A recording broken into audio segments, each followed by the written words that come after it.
What can you learn from your reed before you even put it in the oboe? There are two great tools that we have for this, the beep and the crow. Hi, I'm Jennet Ingle, the 5-minute reed maker, and I am here today to help you understand these two important tools. When you take a reed, like this, and you put it in your mouth in playing position and you just play it, that's a beep. Here's what it sounds like. From that, you can tell how easy the response is, how comfortable or how uncomfortable the opening of the reed is, and you'll have a sense of what it'll be like to play the reed.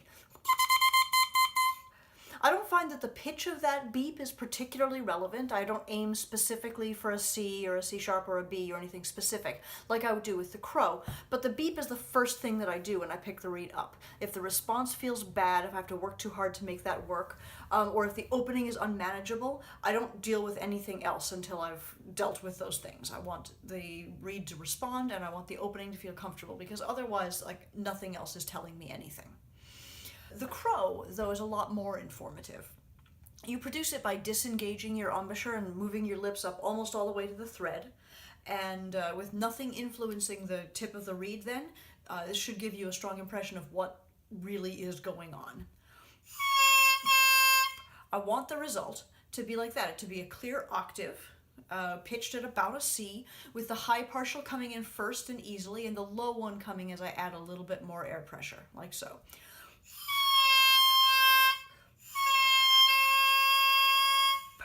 That's the crow.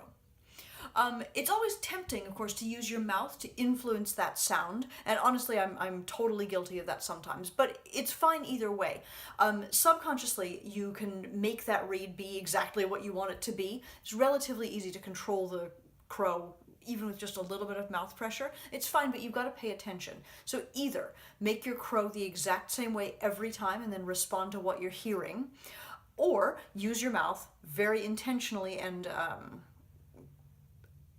with attention, and then react to the reed based on what your mouth has had to do, which is more often the way I operate. It works fine either way. Either way, you get information that you can use to work on the reed.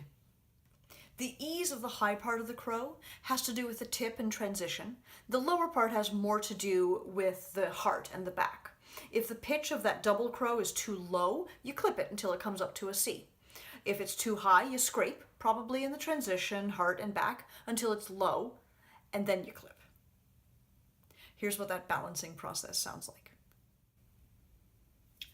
So I have a reed here that I literally made 2 minutes ago. All I've done is constructed it with a tip, a heart, and some channels. When I beep it, immediately I get a great sense of flabbiness, and it's pretty open. So I'm going to start by just clipping that down a little bit so that the beep feels more like a reed that I would consider actually playing on. Better. Better. There we go. That feels like a reed that I would consider operating with. Now I'm going to crow it. It's definitely crowing sort of a low B, so I'm going to go ahead and clip again.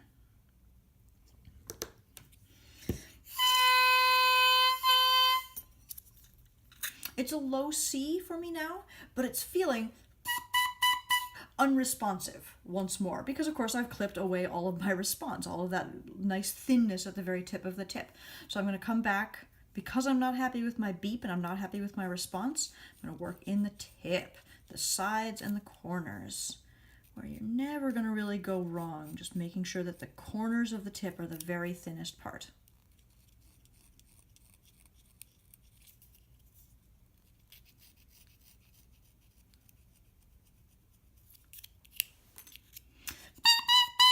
That feels like a reasonable response. And the crow is low again, so I can clip.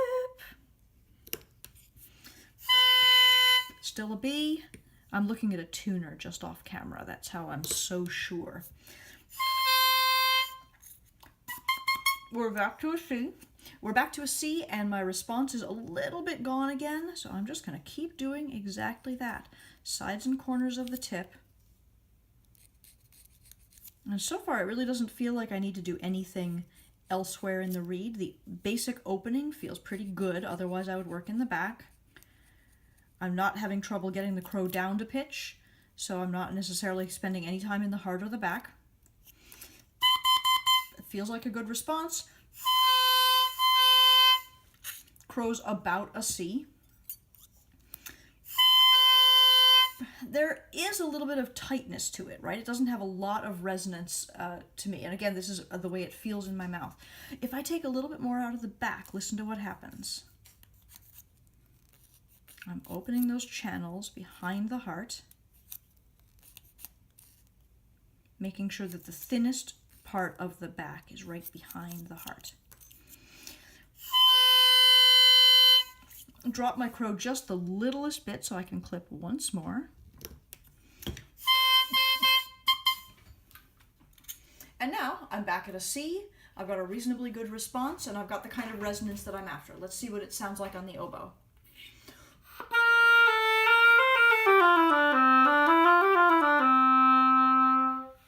So I'm feeling great about that. It responds, it plays, it sounds pretty okay, and it actually plays in tune, which I can see from the tuner that is just off camera. To be fair, none of this balancing with the crow and the beep has a lot to do with the final playing pitch of the reed. It's more about the balance of the reed itself. In fact, a reed that crows a B can easily play sharp. A reed that crows a C sharp could even play flat. I can make a reed that crows a correct C and plays flat or sharp just by adjusting the height of the rooftop or the width of the shape.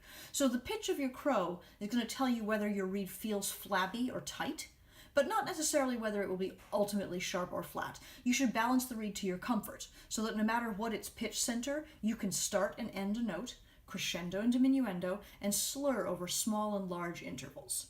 That's the reed that you want, will do all of those things. The playing pitch itself is a different issue, which I will do my best to deal with in a future video.